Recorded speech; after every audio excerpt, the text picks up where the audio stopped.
원래 제가 준비하기에는 오후에는 다른 말씀을 전하려고 준비를 했었습니다. 그런데 복음의 뿌리, 믿음의 뿌리, 그 준비한 거를 맞아 전해드리는 것이 일관성이 있어서 좋겠다. 그래서 그걸 그냥 전하려고 합니다. 이번에 제가 전한 말씀은 좀 딱딱한 음식이었습니다. 그런데 전하면서 여러분의 표정을 보니까 눈이 점점 초롱초롱해지는 거예요. 사실 다른 데서 전하면은 꾸벅꾸벅 졸고 그럴 법한 말씀인데, 그래서 여러분을 통해서 저도 재충전을 받고요. 저도 또 이제 은혜를 받고 그렇습니다. 근데 이 시간쯤에는 제가 일본 동경에서 일본 형제들에게 이렇게 또 말씀을 전하게 될 거예요.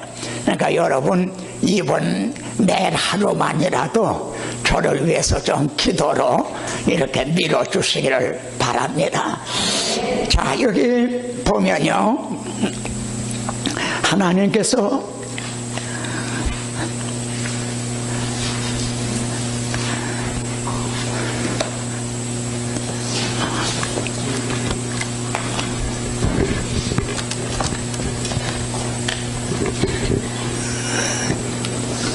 가만히 있었어요.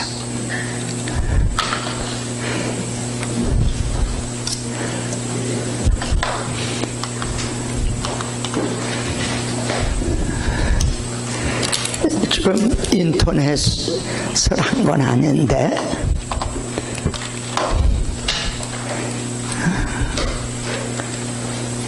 자,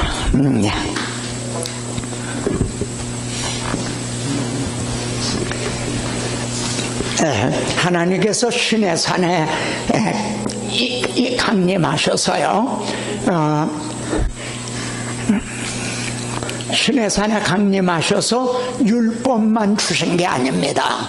율법만 주신 게 아니라 여기 내가 그들 중에 거할 성소를 지으라, 성막을 주셨어요. 그러니까 성막을 주시면서 내가 내게 보이는 그 하나님의 설계대대로 성막을 지으라 주셨어요. 그런데 율법만 주셨으면 어떻게 돼요?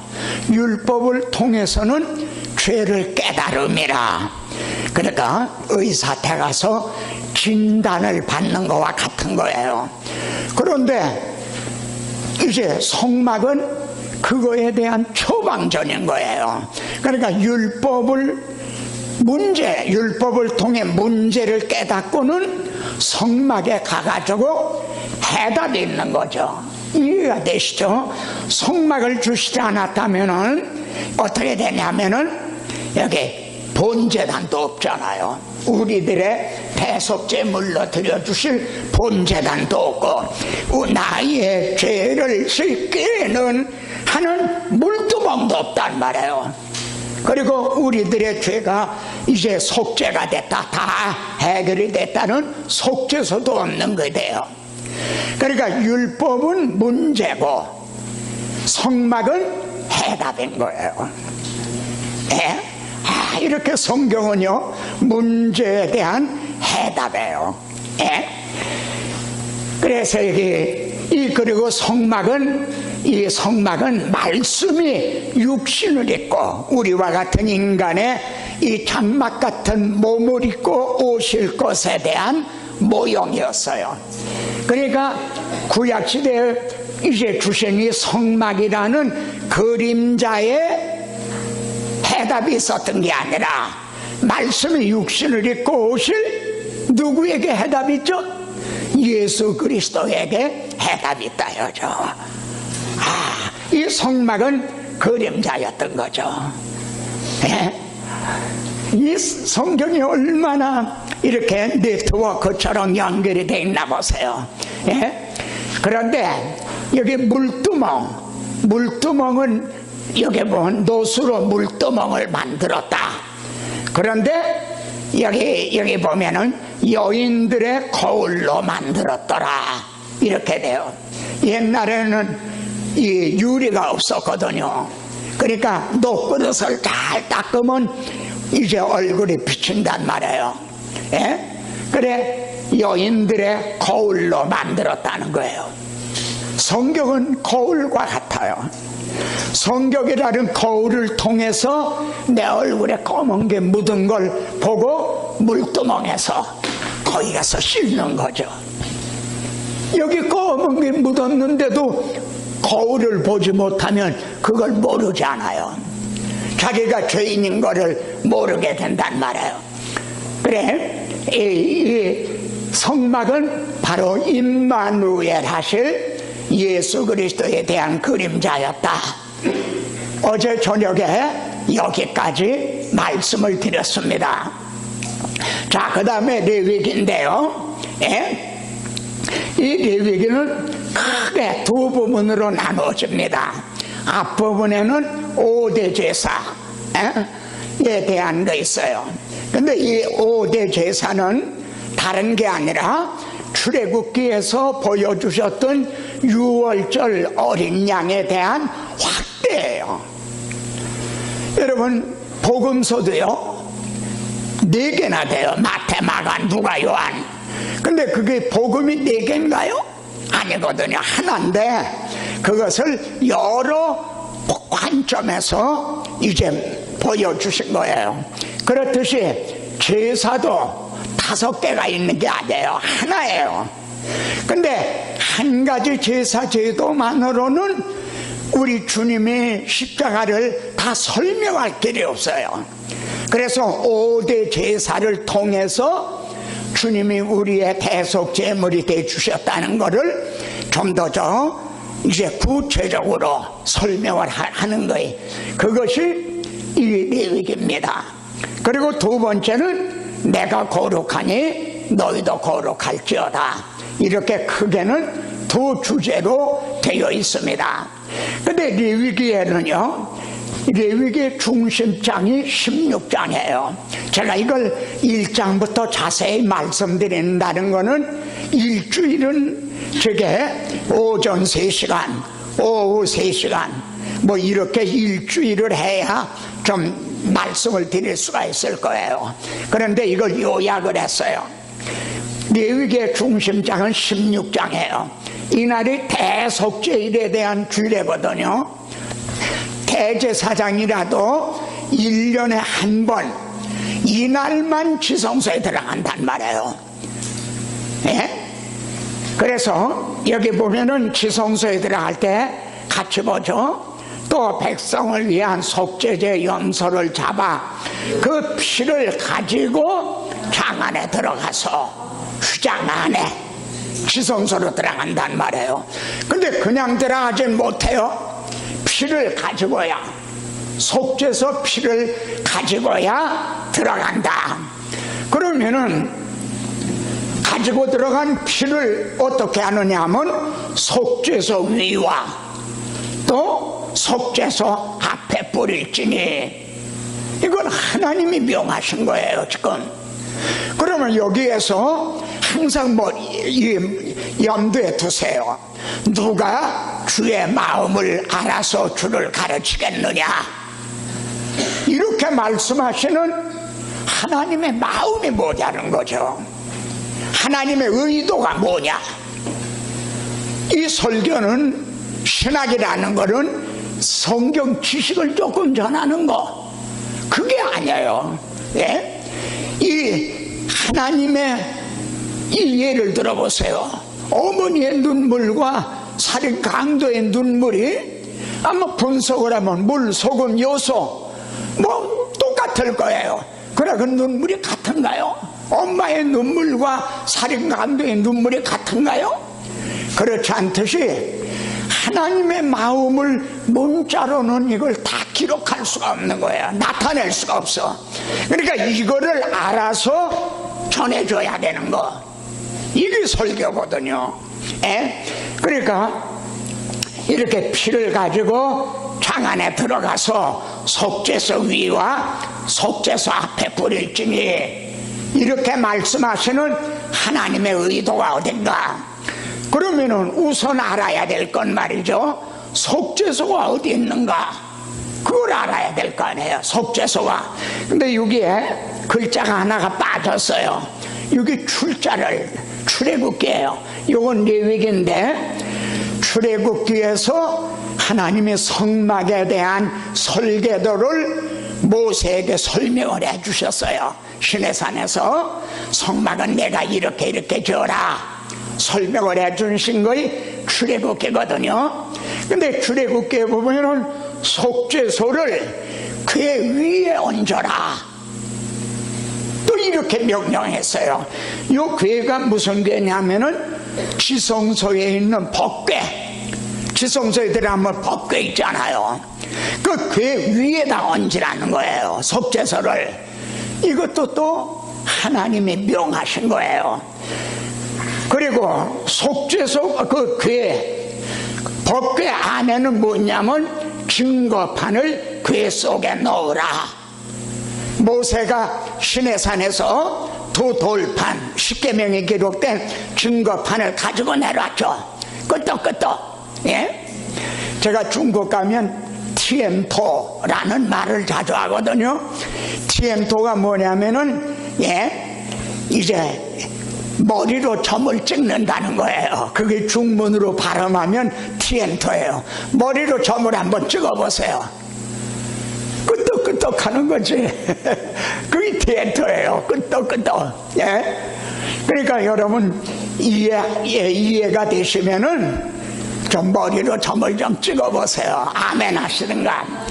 그러니까는 속죄소는 법궤 위에다가 얹고, 그리고 궤 속에는 증거판을 넣어라, 이렇게 돼 있어요. 자, 그러면 말이에요, 이게 보면은 지성소에 있는 이게 법궤예요. 이게 법궤. 그러면은 이제 속죄소는 어디 있냐면은 바로 이 법궤 위에, 여기 보면 속죄소를 궤 위에 얹고, 그러니까 법궤 뚜껑과 같은 거다 이거야. 이게 속죄소 위치예요. 예? 여기가 속죄소단 말이에요. 이게 하나님이 정해 주신 거예요. 그리고 이걸 통해서 우리에게 지금 하나님의 마음을 알려주시는 거예요. 이를 통해서 예수 그리스도를 증언하고 있는 거예요. 이를 통해서 복음을 증언해 주고 계시는 거예요. 복음의 뿌리가 여기 이렇게 깊이 박혀 있는 거예요. 예? 자, 그 속죄소 위에다가, 여기 보세요, 속죄소 위에 피를 뿌리라고 했잖아요. 하나님이 이렇게 명령하셨단 말이에요. 예? 그리고 이 궤 안에는요, 궤 안에는 증거판, 모세가 가지고 온 증거판이 들어있단 말이에요. 그리고 이 구조가 어떻게 돼요? 여기에 있는 십계명, 율법을 속죄소가 덮고 있는 거예요. 네? 이해가 돼서 이렇게 덮고 있다 이거야. 네? 그러니까 속죄소라고 하는 물리적인 이게 아니라 그 위에 뿌려질 피가 뿌려져야만 속죄소가 되는 거예요. 아무리 이것만 만들었다고 속죄소가 되는 건 아니야. 피가 뿌려져야 효과가 있는 거죠. 그러니까 이 피가 이 속에 있는 율법을 덮고 있는 거야. 그래, 이 구조가 뭐죠? 네.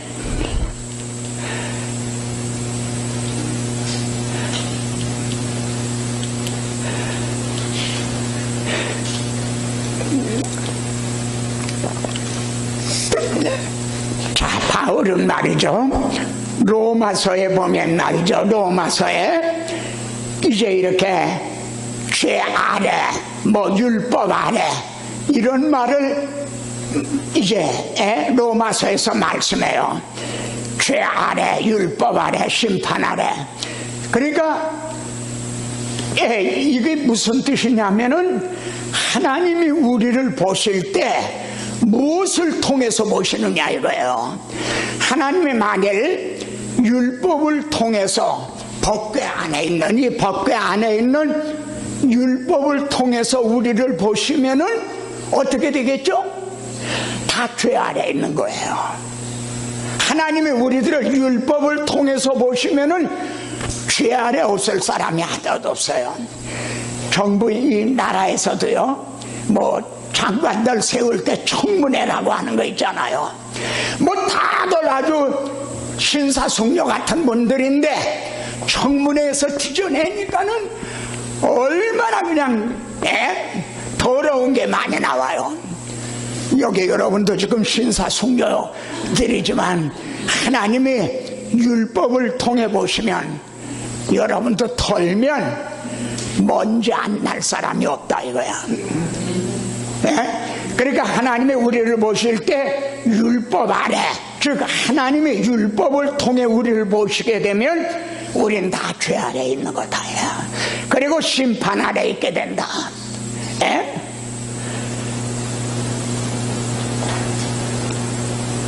그런데 바울은 여기서 너희가 법 아래 있지 아니하고 은혜 아래 있습니다. 이렇게 말씀한단 말이에요. 그게 뭐냐면 아까 우리가 앞에서 본 거 말이에요. 만일 여기 피가 뿌려지지 않았으면 하나님은 이 율법을 통해 우리를 보시는 거예요. 근데 피가 뿌려져서 이 율법은 모세로 말미암아 주어진 것이고 은혜와 진리는 예수 그리스도로 말미암아 주어진 거다. 이 피를 통해서 우리를 봐주시는 거예요. 그래서 우리는 율법 아래 있지 않고 무슨 아래 있게 됐어요? 은혜 아래 있게 된 거예요. 은혜 아래 있게 된 거예요. 그래서 너희들은 나도 너다 라오 법 아래 지가 뻔한다 그랬어. 너희는 은혜 아래 있다 이거야. 이렇게 복음을 하나님이 이렇게 알아듣기 쉽도록 설명을 해주신 거예요. 그러니까 이 복음 하는데 복음의 뿌리가 이렇게 이제 지금 이 장면은 레위기죠. 창세기, 출애굽기, 레위기 여기까지 이렇게 쫙 뻗쳐져 있는 거예요. 그러니까 이걸 조금 더 설명을 하면요, 출애굽기에서도 피를 문에다 뿌리라고 그러셨잖아요. 문에다가. 그리고 이스라엘 백성들은 이 집 안에 있는 거야. 이렇게 피는 여기에 뿌리고 이 안에 있어요. 하나님이 보실 때 피가 뿌려진 거예요. 그러니까 이 집은 벌써 심판을 받았구나. 저 피를 봐라. 이스라엘 집에서도 죽음은 있었어요. 그러니까 피가 뿌려진 거지. 대신 6월절 양이 대신 죽었다 이거야. 그러니까 또 들어갈 거 뭐 있어요? 건너고 넘어뛴다 이거야. 주님의 피가 뿌려졌기 때문에 믿는 자에게는 심판이 없다는 거예요. 건너고 넘어뛰어 주신다. 하나님이 이 피를 보실 때 넘어가신 거예요. 만일 하나님이 우리를 보실 때 이 피를 통해서 봐주신다는 거죠. 만일 이 피가 없다면은 이 안에 있는 율법을 통해서 우리를 보시게 되는 거예요. 앞에다 뿌리라고 그랬잖아요. 또 하나, 하나님의 임재, 하나님이 계시는 데는 지성소거든요. 그런데 그 앞에다 뿌리면 우리는 이 피를 통해서 우리를 보아주신다는 거죠. 그리고 하나님께서는 거기서 내가 너와 만나고, 거기서 내가 너와 만나고 내가 이스라엘 자손을 위하여 내게 명령할 모든 일을 내게 이루리라. 이 말씀이 어떻게 우리에게 적용이 되나 여기 봅시다. 우리가 예수의 피를 힘입어 우리도 말입니다. 예수의 피를 가지고 지성소에 들어가는 거예요. 여러분도요. 언제 들어가요? 예배를 드릴 때, 그리고 기도를 드릴 때 예수의 피를 힘입어 들어간단 말이에요. 그때 하나님과 만남이 이루어지는 거예요. 이게 기도 시간이고 이게 예배 시간이에요. 그리고 내 말만, 청구서를 제출하듯 내 말만 하는 게 기도가 아니라 하나님께서 내게 하나님이 말씀하는 걸 듣는 시간, 내게 명령하는 걸 듣는 거, 이렇게 속죄소의 구속사적인 의미는 하나님께서 우리를 피를 통해서 보아주시겠다. 그리고 여기에 보면은 예수의 피를 힘입어 성소에 들어간다는 뜻이 뭐냐면은 그 피로 말미암아 우리가 의롭다 하심을 얻었다. 그 의를 힘입어 들어간다는 얘기예요. 예수님의 피가 어디 있어? 구약시대는 실제 피가 있었거든요. 근데 지금은 우리가 피를 가지고 들어가는 게 아니라 주님의 피로 말미암아 우리가 의롭담을 얻은 이 의를 입고 들어간다는 말씀이죠. 자, 하나님께서 이거는 우리들을 보실 때 예수 그리스도께서 십자가에서 흘리신 그 보배의 피를 통해서 우리를 보아주신다는 그런 뜻입니다.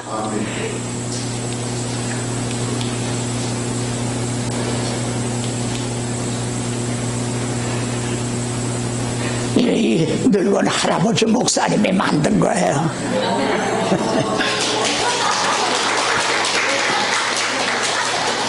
어떻게 하면은 여러분들은 더 잘 만드실 수 있는 거예요. 근데 어떻게 하면 여러분들에게 이 하나님 속에 감추었던 이 비밀을 어떻게 하면 좀 더 알아듣기 쉽게 설명할 수 있을까? 그래서 애를 쓰는 거죠. 자, 그런데 대속제일은요 또 한 마리 제물이 있잖아요. 그걸 아사슬 염소라고 그랬죠. 근데 아사슬 염소는 어떻게 하냐면 시작. 아론은 그의 두 손으로 살아있는 염소의 머리에 안수하여 이스라엘 자손의 모든 불의와 그 범한 모든 죄를 아뢰고 그 죄를 염소의 머리에 두어 광야로 보낼지니라. 그러니까 이스라엘의 모든 죄를 걸머지고 광야로 가는 거예요. 그래서는 염소가 그들의 모든 불의를 지고 무인징용에 이르거든 그는 그 염소를 광야에 놓을지니라. 그러면은 모든 죄를 지고 세상 죄를 지고 가다 처음에는 도토리 많아지다가 콩알 많아지다가 아란아란은 좁쌀게 많아지다가 안 보이는 거죠. 어떻게 됐어요? 동이 서에서 멍과 같이 우리 죄를 멀리 옮겨주셨죠.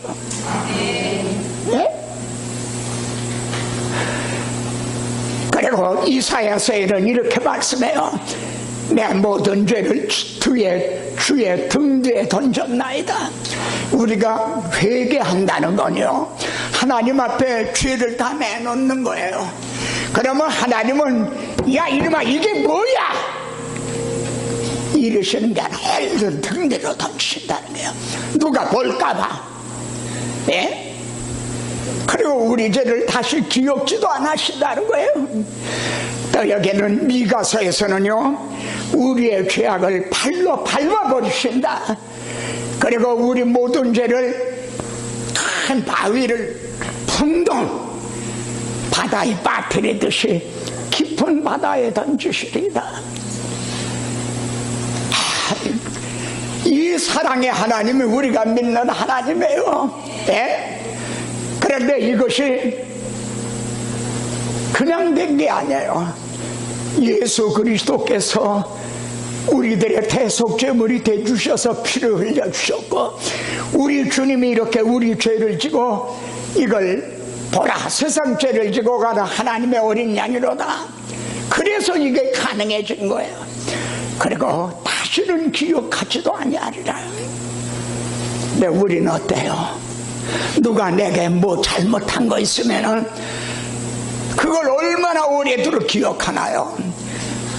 또 내가 누군가가 요만큼 좀 선행을 베풀었으면 오른손이 한 걸 왼손이 모르게 그냥 잊어버려야 되는데, 내가 저 사람에게 이렇게 해줬는데 그럴 수가 있어? 우리는 얼마나 그렇게 그런가요? 이처럼 하나님은 모세가 내게 대하여 기록하였습니다. 이렇게 모세를 통해서 복음의 뿌리를, 하나님의 마음을 계시해 주셨어요. 그런데 여기 또 한번 여기 보세요. 같이 보시겠습니다. 무슨 피든지 먹는 자가 있으면 내가 그 피를 먹는 그 사람에게는 내 얼굴을 대하여 그를 백성 중에서 끊으리니, 피를 먹지 못하게 하나님이 금하셨어요. 그럼 그 하나님의 마음은 뭔가? 왜 피는 왜 먹지 말라고 그러셨는가? 우선 표면적으로는요, 육체의 생명은 피에 있기 때문이다. 그러니까 생명의 귀중성. 그런데 이건 교훈적인 의미예요. 교훈적으로 볼 때 그런 거예요. 근데 신학적으로 보면 여기에는요 이런 말씀이 있어요. 시작. 내가 이 피를 너희에게 주어. 왜 먹지 말라? 하나님이 피를 먹지 말라고 하신 것만 알죠. 그것만 생각하지 마세요. 피를 너희에게 주겠다 이거야. 그런데 피를 함부로 먹고 그러면은 귀중성을 모르잖아요. 피에 대한 귀중성을 말해요. 전해지잖아요. 그래서 이걸 신성시하게 이제 지켜했다가 우리에게 주어. 그래서 제단에 뿌려. 아까 대제사장의 피를 가지고 지성소에 가서 속죄소 위에 뿌렸잖아요. 이렇게 뿌려서 제단에 뿌려 속죄하게 하였나니, 그러기 위해서 피를 먹지 말라 그랬다 이거야. 그런데 여기서 끝난 게 아니에요. 생명이 피에 있으므로 피가 죄를 속하느니라. 그래서 아무도 피를 먹지 말라. 근데 여기 문제가 하나 남아있어요.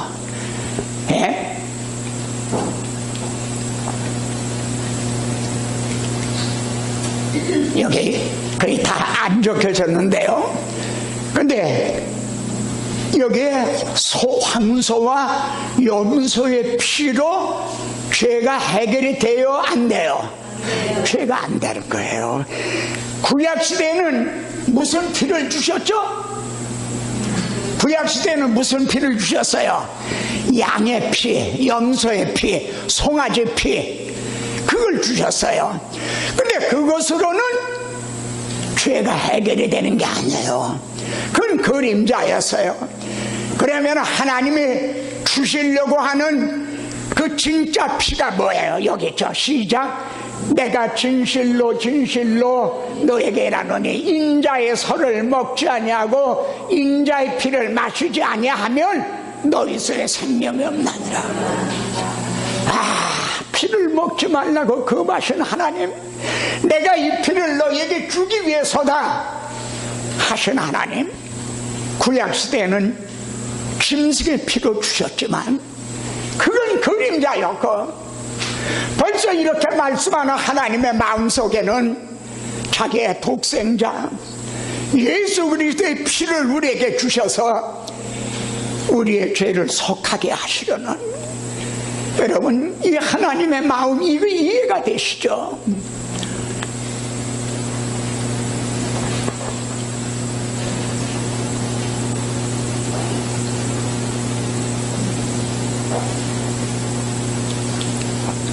자, 레위기에는요 또 중요한 3대 절기라는 게 있어요. 3대 절기. 예? 3대 절기는 유월절, 오순절, 초막절이에요. 근데 이 3대 절기는요 이제 하나님이 택하신 곳에 와서 드려야 돼요. 예를 들어 하나님의 택하신 곳이 서울이라고 합시다. 그러면은 경상도 분들도 거기로 와야 돼. 전라도 분도, 한교동 분도 와야 돼. 예? 그때는 교통수단도 발달이 안 된 때예요. 근데 거기 와서 지켜야 되는 거야. 그러면 하나님이 우리를 고생시키시기 위해서 그린 건가? 그게 아니에요. 이 3대 절기의 의미, 이걸 너희가 잊어버리면 안 된다 이거야. 예? 이거 잊어버리면 너희 구원을 얻지 못한다. 오늘 우리도 그래요. 이게 똑같아요. 한번 보세요. 예? 3대 절기 중에 제일 먼저가 유월절이에요. 예? 너희 가운데 모든 남자는 1년에 3번 예? 곧 무교절과 그리고 칠칠절과 예? 초막절에 하나님 여호와께서 택하신 곳에서 여호와를 뵙되 거기 와서 지키라 이거야. 그러면은 6월절은요 이제 이때가 6월절인데 예? 아무 노동도 하지 말지니라. 그리고 이 6월절의 그림자가 시작 우리의 6월절 양 곧 예수 그리스도께서 희생이 되셨나니라. 이 그림자가 예수 그리스도께서 6월절 양이 되셔서 이것이 성취가 된 거죠. 그런데 여기 아무 노동도 하지 말라, 여기에도 의미가 있어요. 우리의 구원은 예수 그리스도께서 혼자서 단번에 이루어 주신 거지 우리가 뭘 거기다가 일을 해서 보태야 되는 그게 아니다 이게. 네? 6월절이 성취가 됐어요. 그 다음에 말해요 6월절 다음에 오순절이에요. 오순절. 근데 가만히 보면요 오순절 요 사이에 뭐가 있나 보세요. 시작. 너희의 곡물을 거둘 때에 너희의 곡물의 첫 이삭 한 달을 제사장에게 가져갈 것이요. 요 사이에 첫 이삭이라고 하는 초실절이 끼어 있어요. 요 6월절과 오순절 사이에요. 근데 이걸 제사장에게 가져가요. 그러니까 여기 추수감사절의 유래가 있는 거예요. 청교도들이 미국에 가서 이제 씨를 뿌려가지고 거뒀을 때 첫 이삭을 하나님 앞에 흔들어 드렸다. 이게 추수감사절의 유래예요. 그래 제사장에게 가져가면 말이에요. 여기 봐요. 제사장은 안식 이튿날에 흔들 것이며 가져가면 흔들어라, 요제로 드려라 그러시는 게 아니라 안식 이튿날에 또 요제로 드리라 또 이렇게 명하셨어요. 그럼 이건 또 무슨 뜻인가? 우리 주님 보세요. 안식구 첫날이 되려는 미명에 그때 주님은 부활하셨어요. 그래서 초절매가 되셨어요. 언제 죽으셨죠? 6월절 양으로 죽으셨댔어요. 6월절 양으로 주님이 십자가 지셨어요. 그리고 안식일 이튿날 그때 주님이 부활하셔서 죽은 자 가운데서 부활하셔서 이제 주님이 여기 보십시오. 시작. 그리스도께서 죽은 자 가운데서 다시 살아나사 잠자는 자들의 초절매가 되셨도다. 초절매가 되신 거예요. 안식 그 이튿날에.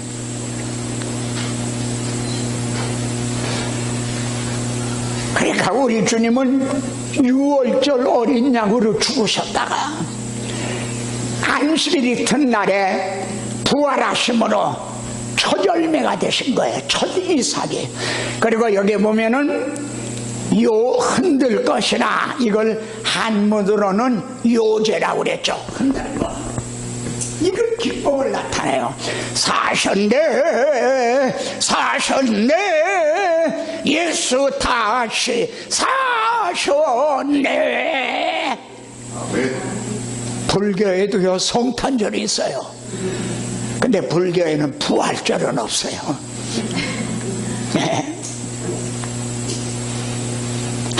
이 부활절 그래 첫 열매가 되신 거예요. 예수 믿는 사람들은 계속적인 열매가 되는 거예요.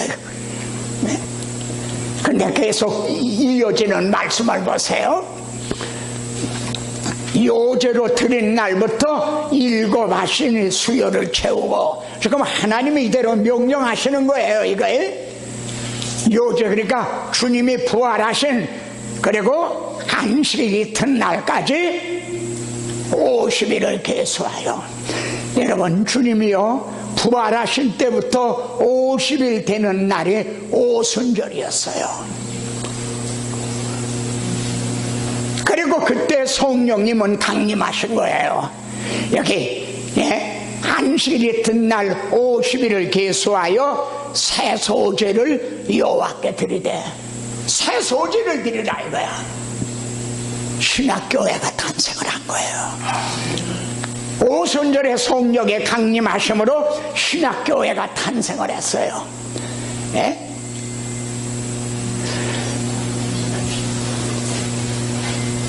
그리고 여기 보면은 여기 새 사람을 지어 그랬잖아요. 새 사람을 지어 새 소제를 드리게 된 거예요. 네? 주님이 다시요 6월절 어린 양으로 죽임을 당하셨어요.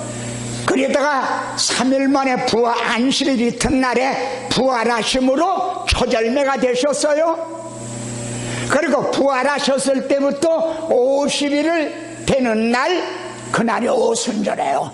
다사오 열순이거든. 열순, 이 순자가 열순이거든요. 열이 5개가 있다 이거야. 50일 되는 날 성령이 임하셨어요. 그래서 새 조제를 이제 드리라 신학교회가 탄생을 한 거예요. 자, 그런데 그때는요 떡 2개를 드리라는 거예요. 그전에는요 떡 12개를 드렸어요. 12지파를 상징하기 때문에 떡 12개를 드린 거야. 근데 이때는 떡 2개를 드리라는 거야. 그럼 또 이건 무슨 의미죠? 여기 구약시대는 안식일마다 이 떡을 여호와 앞에 항상 진설할지니라 12개를요. 근데 왜 2개를 드리느냐? 같이 보죠. 이는 그는 예수 그리스도는 우리의 화평이신지라 둘로 하나를 만드사. 이 둘이 뭐예요? 유대인과 이방인이에요. 그 사이에는 담에 막혀 있었어요. 네? 그런데 우리 주님은 하나님과 우리 사이에 막혀있는 휘장만 열어주신 게 아니에요. 유대인과 이방인 사이에 막혔던 담도 무너뜨려 주셨어요. 보세요. 이는 그로 말미암아 우리 둘이 한 성령 안에서 아버지께 나아가 버렸게 됐다. 우리 둘이, 유대인과 이방인이 한 성령의 인도하심을 따라 아버지 앞에 드려지게 된 거예요. 또 2개를 드리게. 이렇게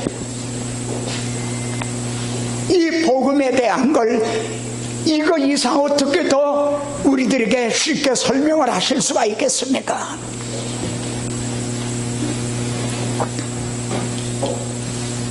이제 하나 남은 게 초막절이죠. 그러니까 6월절은 예수 그리스도가 십자가를 통해서 성취가 됐고, 첫 열매는 주님이 부활을 통해서 성취가 됐고, 오순절은 성령님의 강림하심으로 성취가 됐고, 새 소재를 드리라는 것은 신약교회가 탄생함으로 성취가 됐고, 떡 2개를 드리라 한 것은 유대인과 이방인이 이제 하나가 돼서, 우리도 전에는 이방인이었어요. 근데 이제 하나님 앞에 드려지게 된 거예요. 3대 절기 중에 이제 남은 건 초막절 하나가 남았어요. 이날을 수장절이라고도 그래요. 거들수 감출장, 추수가 끝난 다음에 드리는 거예요. 그래서 이제 수장절이라고도 그래요. 7일 초막절을 7일 동안 지킬지니라. 여러분, 오순절도 7일 동안 지켜요.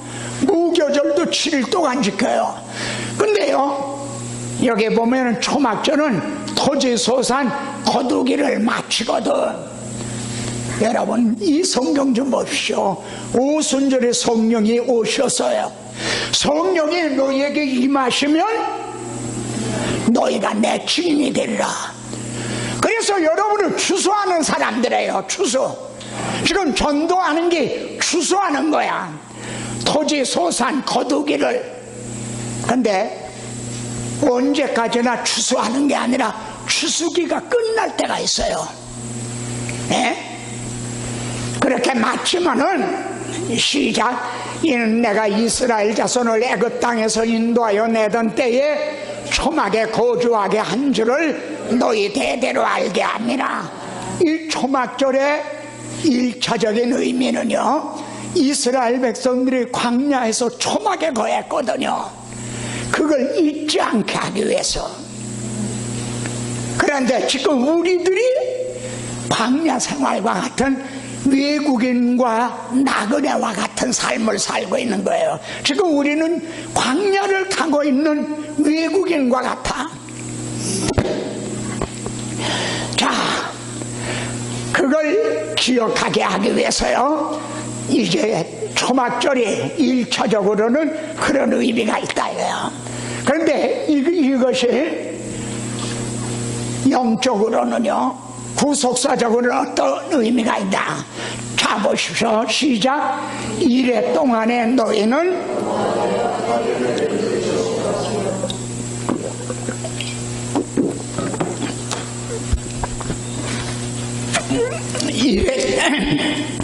이래 동안에 너희는 여호와께 화제를 드릴 것이요. 네? 그 다음에 보세요. 8째 날에도 너희는 성회로 모여서. 8째 날도 성회라는 거예요. 그러니까 다 보세요. 무교절도 7일 지켜요. 오순절도 7일 지켜요. 예? 초막절도 7일 지키라 그러셨어요. 그런데 8째 날에도 성회다. 이렇게 8째 날을 말씀을 해요. 그런데 이 날을요, 요한복음에서는 명절 끝날 곧 큰 날에, 8째 날이 명절 끝날인 거래. 이게 명절 끝날 곧 큰 날에. 여러분이 나중에 요한복음을 찾아보세요. 이 명절이 초막절이에요. 근데 8째 날이 큰 날이라 이거야. 중문 성경에는요, 최대 주일로 번역이 되어 있어요. 왜 이 날이 최대 주일일까요? 그때 주님은 외쳐 이르시되 누구든지 목마르거든 내게로 와서 마시라 그렇게 말씀했어요. 시작. 이 날은 온 지구상에 거하는 모든 사람에게 이 말이라. 그래서 최대 주일이에요. 초막절의 마지막 명절 끝날 이 날은 주님이 재림을 하심으로 왕과 성취가 되는 거예요. 여러분, 이스라엘 백성도요, 초막에 거하다가 약속의 땅에 들어갔어. 가나안 땅에. 지금 우리들도 초막과 같은 초막절에 그 기간을 살아가고 있어요. 그런데 주님 오시는 날 우리는 약속의 땅에 들어가게 되는 거예요. 그래서 이 날은 온 지구상에 거하는 모든 사람에게 이 말이라. 그래서 여기 최대지일이라는 거예요. 그러니까 하나님은 유월절도 성취시켜 주셨어요. 오순절도 성취시켜 주셨어요. 지금 하나 남은 게 초막절이에요. 이것도 성취시켜 주실 걸 우리는 확신할 수가 있어요. 그리고 이 순서를 보세요. 처음엔 주님이 유월절 양이 되셔서 십자가를 지셨어요. 이 순서를 좀 보세요. 그리고 죽으셨다가 부활하심으로 첫 열매가 되셨어요. 그리고 50일 되는 날 성령, 이제 오순절에 성령님이 임하셨어요. 그래서 그때부터 추수를 시작하는 거야. 근데 이제 명절 끝날이 될 때 8째 날에는 초막절, 주님이 재림하심으로 완성이 되는 거예요.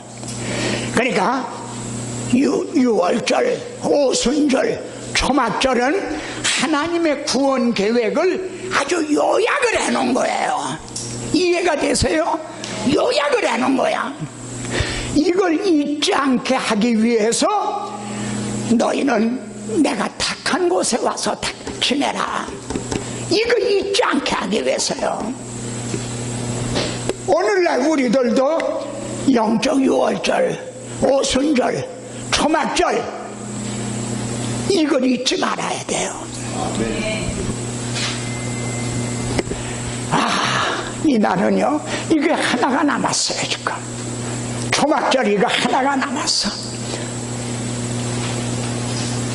그러면은 3대 절기는요 전부 하나님이 해주신 거예요. 유월절 양도 하나님의 세상을 이처럼 사랑하사 독생자를 주셨죠. 오순절의 성령도 아버지 약속하신 것을 기다리라. 그리고 주님의 재림도 하나님의 때가 되면은 또 보내주신단 말이에요. 하나님이 다 하신 일이에요. 그러면은 우리가 해야 될 일은 뭐냐 이거야. 3대 절기와 함께 우리가 해야 될 일은 뭔가? 첫째, 유월절과 결부해서 우리가 해야 될 일은 뭐죠? 시작. 이래 동안은 무교병 곧 고난의 떡을 그것과 함께 먹으라. 고난의 떡을 먹으라는 거예요. 질문합니다. 그래, 이 고난의 떡이 뭘까요? 이거 우리가 먹어야 되는 일이야. 이거 우리가 해야 될 일이라 이거야. 6월절에. 그럼 이 고난의 떡이 뭘까요? 장로님 뭐예요? 고난의 떡이 두 가지로 우리가 복음을 왜 받아야 될 고난인가? 주님이 우리 위해서 받으신 고난인가? 어느 거예요? 그래요. 보세요. 시작. 떡을 가지사 축사하시고 떼어 제자들에게 주시며 이르되 뭐라 그러셨어요? 받아 먹어라. 이것은 내 몸이니라. 이게 고난의 떡이에요. 여러분, 예수 믿으면 무슨 일을 하는 게 먼저인 줄 알아요? 아니에요. 먼저 먹는 거예요. 먹어야 돼요. 고난의 떡, 복음을 받아 먹어야 돼. 네? 은혜를 받아야 돼요. 근데 은혜를 받지도 못하고 복음을 받아 먹지도 못한 사람이 2년 3년 지니까 집사되고 안수집사되고 장로되고 권사되고 이런 사람들이 교회를 다스린단 말이에요. 그러니 교회가 하나님의 뜻대로 교회의 머리가 예수 그리스도신데 주님의 다스리심을 받는가? 먼저 먹어야 돼요. 일하는 게 아니에요. 요한복음에 보세요. 유대인들이 물었어요. 우리가 어떻게 해야 하나님의 일을 하오리까? 뭐라고 대답하셨죠? 하나님께서 보내신 자를 믿는 것이 하나님의 일이니라. 이게 먼저예요. 믿음으로 복음을 받아먹고 은혜를 받아먹고 예수님의 살을 먹고 피를 마셔야 값없이 이건 거저 주시는 먼저 은혜를 받아요. 그럼 77절 이날로 오순절이요 77이 49 그리고 거기다 하나를 더해서 50 그땐 뭐예요? 자원하는 예물을 드리고 비로소요 오순절에 성령이 너희에게 임하시면 너희가 내 제자 내 증인이 되라. 그때야 제가 누르러도 눈물로써 못 갚을 줄 알아. 몸밖에 드릴 것 없어 이 몸 바칩니다. 비로소 헌신하게 되는 거예요. 먼저는 받아 먹어야 돼요. 그 다음에 자원하는 억지로 아니에요. 마음에서부터 우러나오는 자원하는 예물을 드려요. 그것도 내게 복을 주신 대로 내 힘을 헤아려 그 사람의 믿음의 분량 받은 은사대로 네? 믿음이 똑같고 은사가 똑같지가 않거든요. 어떤 분은 엽전 한 푼을 드려. 그러나 주님은 그 과부가 제일 많이 헌금했다 그러시는 거예요. 자기의 하나님께서 복을 주신 대로 내 힘을 헤아려서 최소를 가장 좋은 것을 드리는 거예요. 오순절에 성령이 임하시면 비로소 그때 헌신의 삶을 살게 돼요. 그러면 초막절 때는요 그땐 우리가 해야 될 일이 뭘까요? 초막절은 주님이 재림으로 성취가 될 건데 시작. 내 하나님 여호와께서 내 모든 소출과 내 손으로 행한 모든 일에 복 주실 것이니 너는 온전히 즐거워할지니라. 중문으로는 비창대의 활라 그래요. 비상하게 기뻐하라 그래요. 중문은요 비창대 비상하게 기뻐하라. 죄였고 선우기 영혼은 기뻐 뛰며 주를 보겐 이게 그날이에요. 그때는 이미 일할 수 없는 때예요. 일할 때가 아니에요. 주님이 재림하시는 그날은 외양간에서 나온 송아지같이 기뻐 뛰면서 주님을 맞이하는 거예요. 이것이 3대 절기와 함께 우리가 행해야 될 일이에요. 먼저는 고난의 떡을 먹어야 돼요. 그 다음에 성령이 임하시게 될 때 자기의 믿음의 분량대로 하나님 앞에 헌신하는 거예요. 그 다음에 주님이 이제 여기에 온전히 즐거워할 수 있는 사람은 아무나 다 즐거워하는 게 아니에요. 아무나 다 즐거워하는 게 아니에요. 첫째, 고난의 떡을 먹은 사람이 즐거워해요. 두 번째, 주신 은사대로 자원하는 예물 헌신을 한 그 사람이 온전히 기뻐해요. 글쎄요, 적절한 예가 될까요? 부잣집 자식이 대학교 나와서 학위 수료실에 사강 못 쓰고 학위 수료실 하는 날과 과부 엄마가 콩나물 장사해서 자식을 대학교에 보냈다, 그 기쁨이 같을 수는 없겠죠. 그렇지 않겠습니까?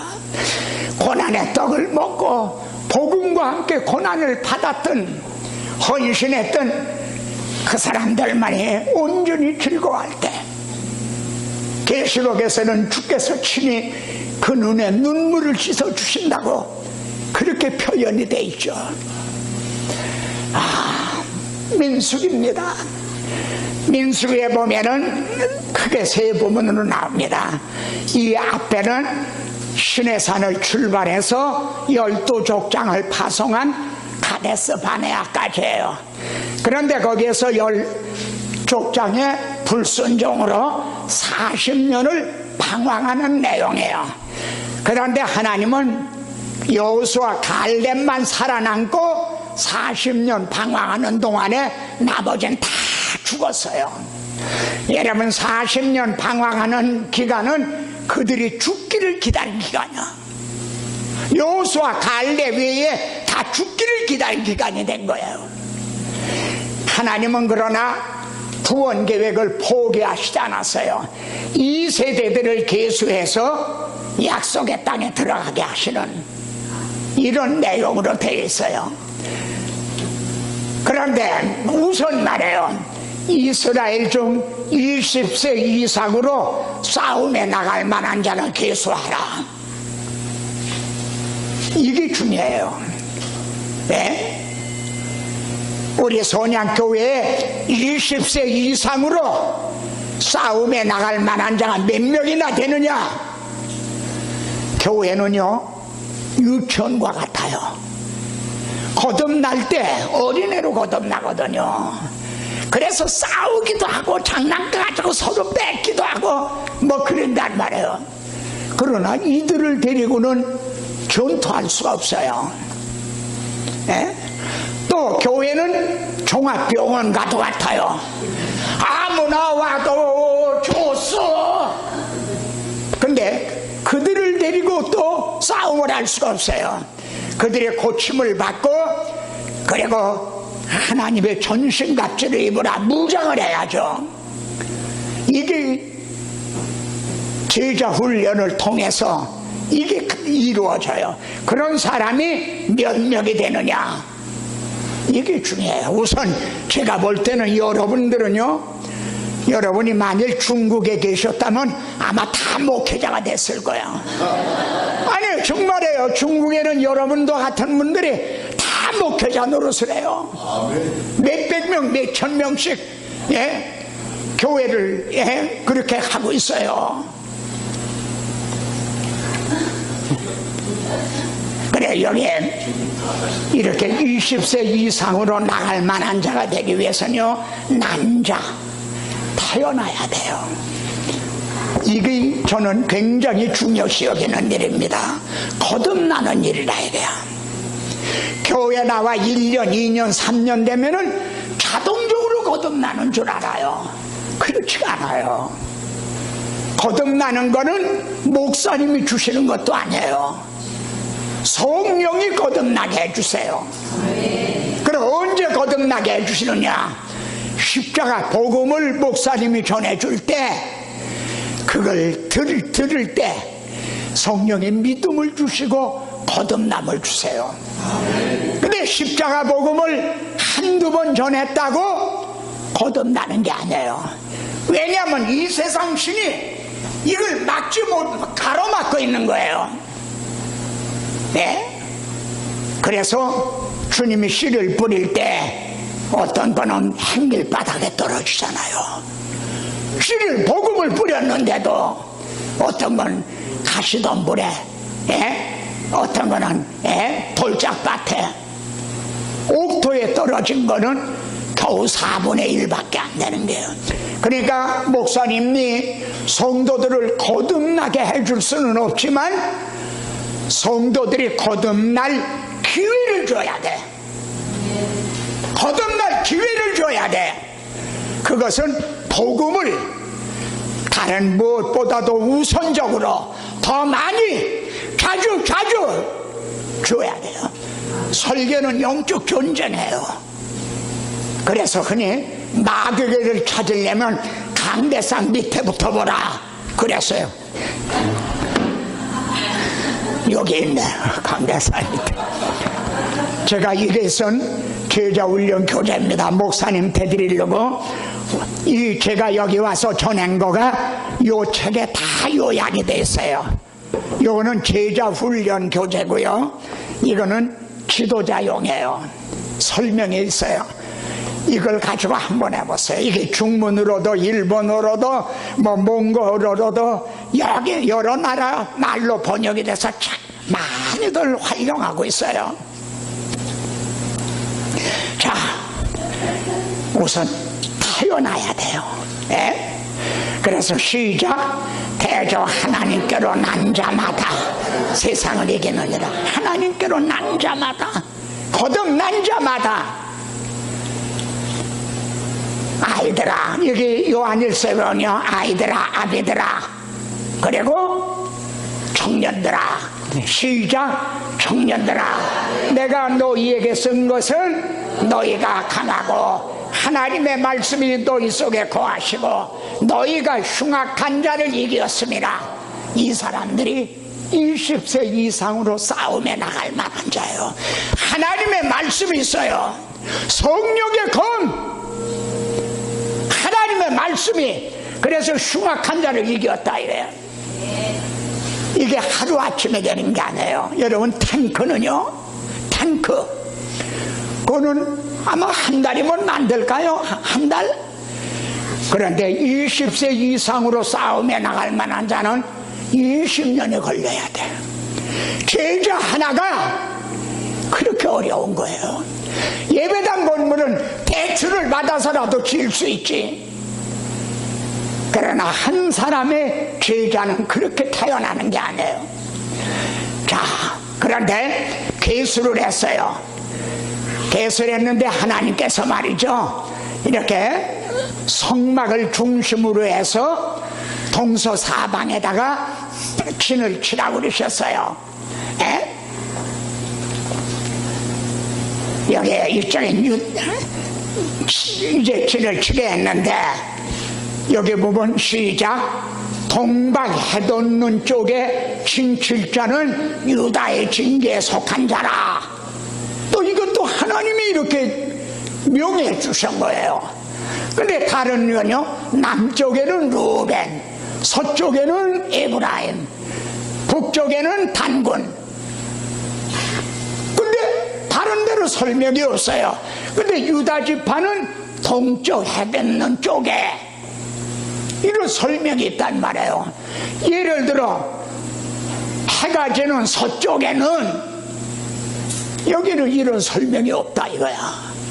유다 지파에만 동방 해돋는 쪽에 진을 쳐라. 왜 그렇죠? 여기 대답이 나오죠. 시작. 내 이름을 경외하는 너에게는 의로운 해가 떠올라서. 아멘. 어느 지파를 통해서 태어나죠? 유다 지파인 거죠. 이렇게 성경 전체가 내게 대하여 증언한 것이라. 예수 그리스도를 증언하고 있어요. 복음의 뿌리가 이렇게 다 모세 오경 속에 있단 말이에요. 그래서 시작. 치료하는 광선을 바라리니 너희가 나가서 외양간에서 나온 송아지같이 뛰리라. 누가복음에서 이렇게 말씀하죠. 이는 우리 하나님의 공의를 비라 이로써 돋는 해가 위로부터 우리에게 임하여 어두움과 죽음의 그늘에 앉은 자들에게 비추고. 이렇게 유다 지파에서 의로운 해가 떠오르셨어요. 그래서 치료하는 복음이라는 광선을 우리에게 비춰주신 거예요. 저는 지금요, 뭉텅이로 여러분에게 말씀드리죠. 이제 우리 송 목사님이 이걸 조금씩 씹어서 여러분들에게 잘 먹여주실 거예요. 그러니까 좀 어렵고 잘 이해가 안 되는 분도 걱정하실 거 없어요. 자, 그럼 지금 신의 산을 출발해요. 그런데 그러면은 어느 지파가 이제 선두에 서게 될 건가? 여기 총 계수된 거 보니까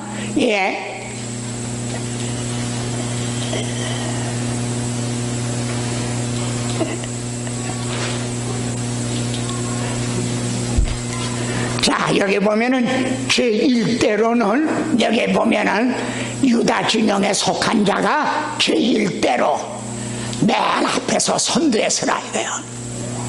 이것도 하나님이 정해 주신 거예요.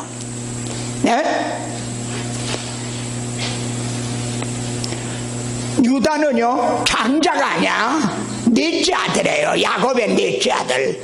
그런데도 하나님이 유다를 유다 지파가 맨 선두에 서라 이거야. 예? 왜 그러셨을 거예요? 유다 지파에서 예수 그리스도가 오시니까.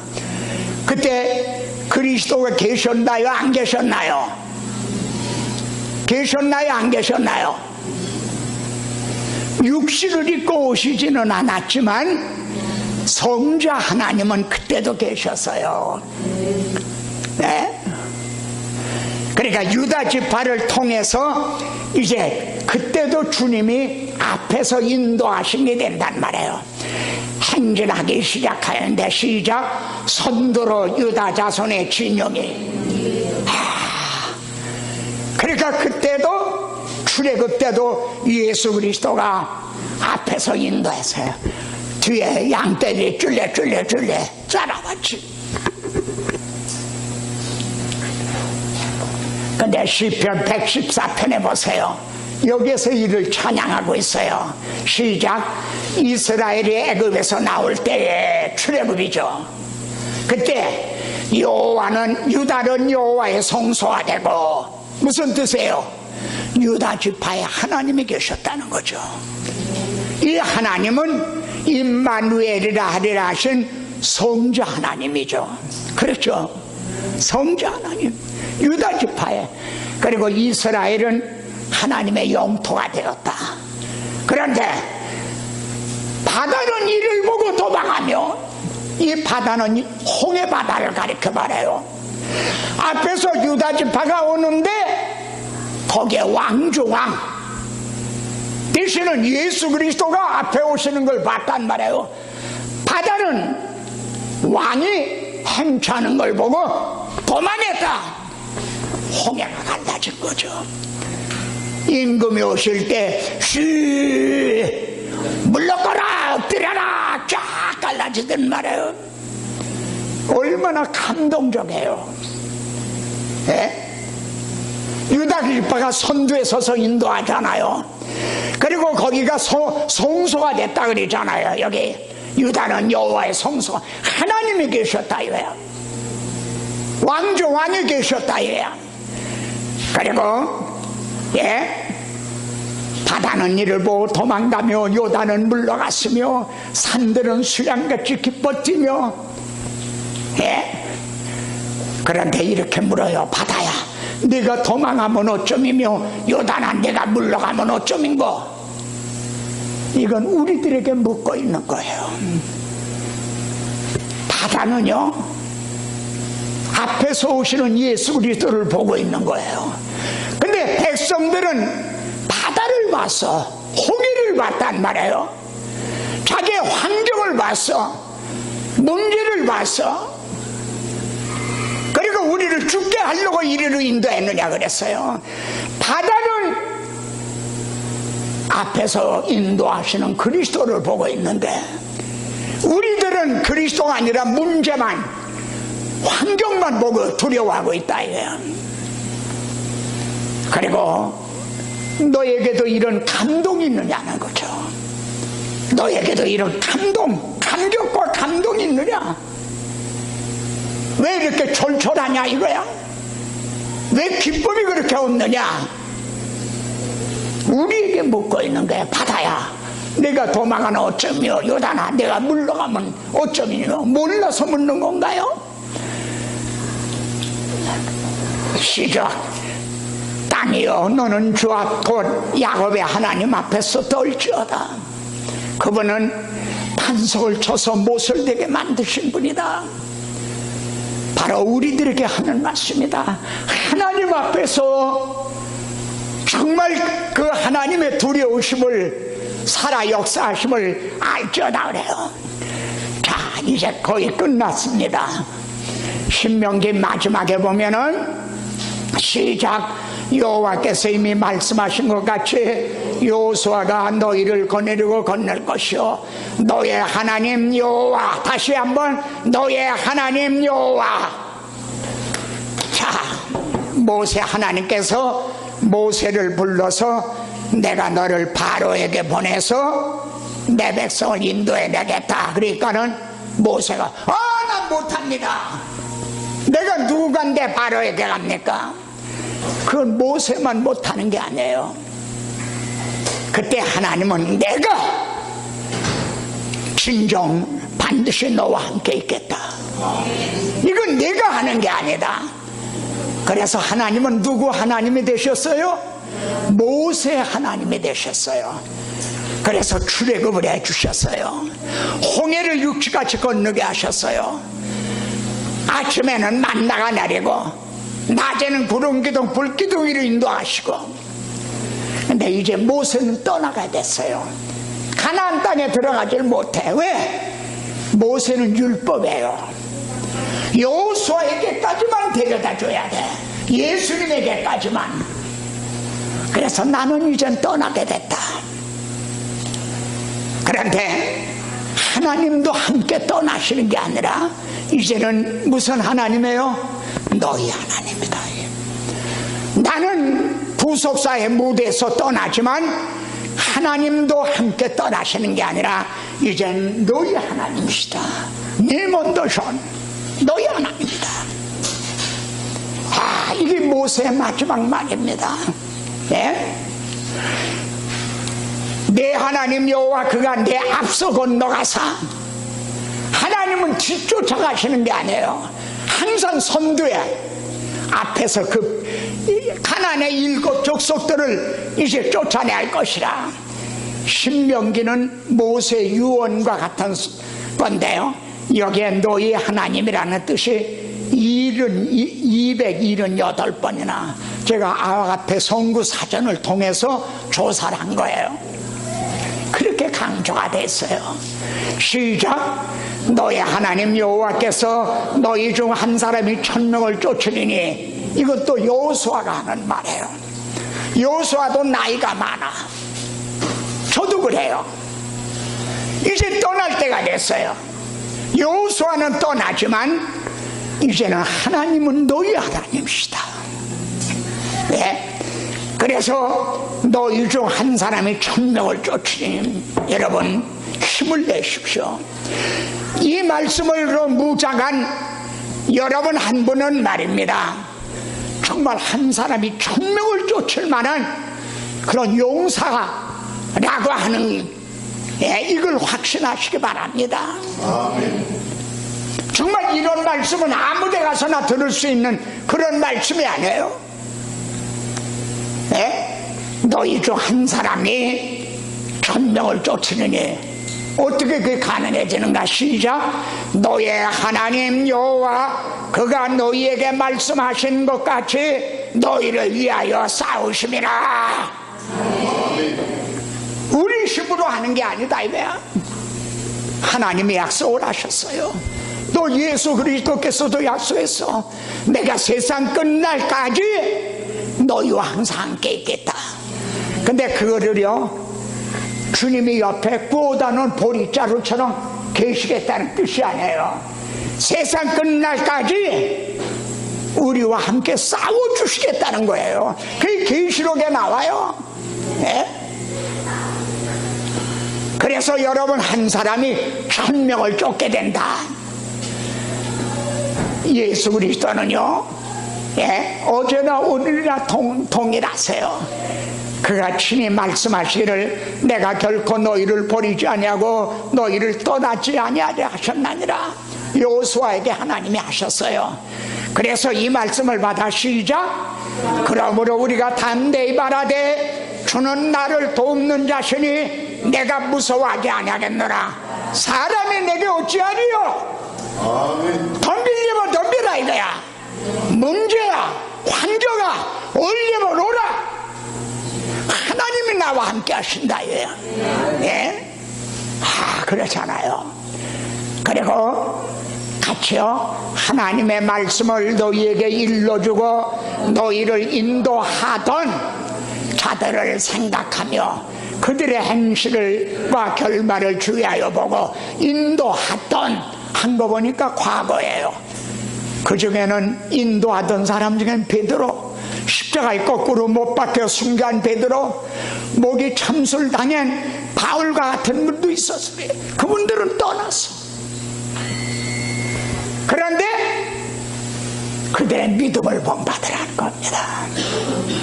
여러분, 모세와 함께 하셨던 하나님은 여호수아와 함께 하셨습니다. 바울과 함께 하셨던 예수 그리스도는 이 유도순이와 함께 하십니다. 그리고 그 주님은 여러분과 함께 하신다 이 말이에요. 그거는 주님이 약속이에요. 세상 끝날까지 내가 두세 사람만 모여도 내가 그들 중에 있나니라. 주님은 약속을 했어요. 문제는 바울에게 있었던 믿음이 내게 있느냐는 거예요. 여러분에게 있느냐, 그게 문제예요. 주님은 분명히 바울과 함께 하셨던 것과 같이 여러분과 우리와 함께 하세요. 그런데 그들의 믿음을 본받으라. 예수 그리스도는 어제나 오늘이나 영원토록 동일하시다. 바울과 함께 하셨던 예수 그리스도가 이젠 여러분과 함께 계신다. 그래서 여러분 한 사람이 바울과 같은 믿음만 가진다면 여러분 한 사람이 1000명을 쫓는다. 선양교회 성도들 여러분 한 분이 일당천이에요. 일당천.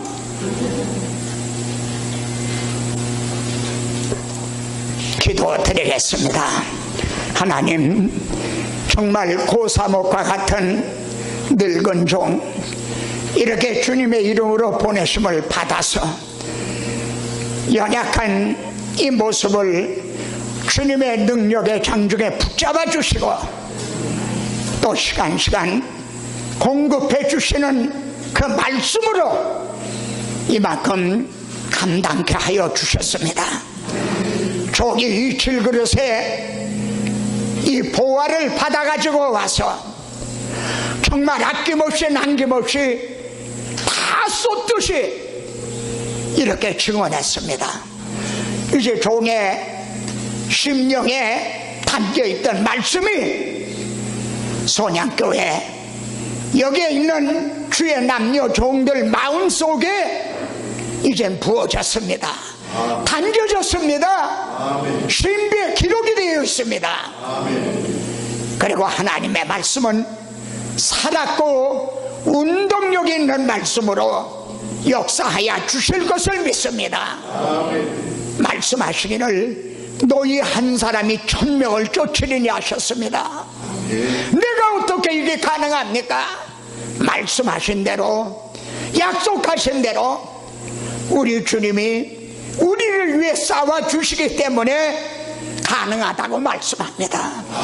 그리스도는 어제나 오늘나 영원토록 동일하시다. 바울이 가졌던 믿음을 너희는 본받으라 말씀을 합니다. 기도합니다. 필라델피아 교회 위에 다윗의 열쇠를 가지시고 말씀하시기를 내가 열면 닫을 자가 없다 하신 주님, 우리 선양교회에 활짝 열린 문을 주시옵소서. 복음에 목말라 이리저리 헤매는 무심 영들을 이 선양교회로 보내주시어서 부흥하고 흥왕하게 하여 주시옵소서. 우리 송 목사님, 이시야야 주의 종들에게 말씀을 주셨사오니 이 말씀을 증언할 수 있는 전도의 문을 열어주시옵소서.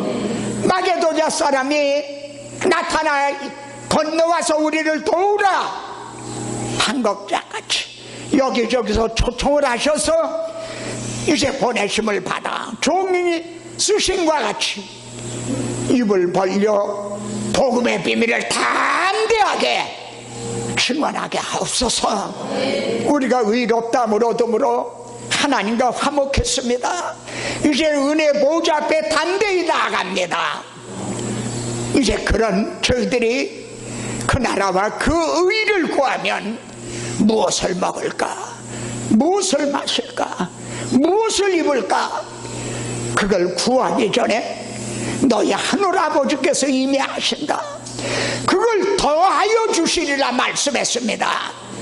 주여, 이제 정말 선양교회가 이 강원 지역에서 정말 복음의 등대가 되듯이 이제 모든 성도들의 심령으로 이렇게 부흥되게 하심을 감사합니다.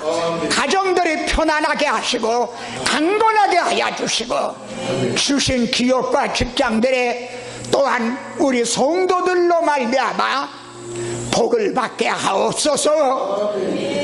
좀은 조금 구했지만은 항상 구하고 생각하는 것보다 더 넘치도록 하여 주실 예수 그리스도 이름으로 기도드리옵나이다. 아멘. 목사님 나오셔서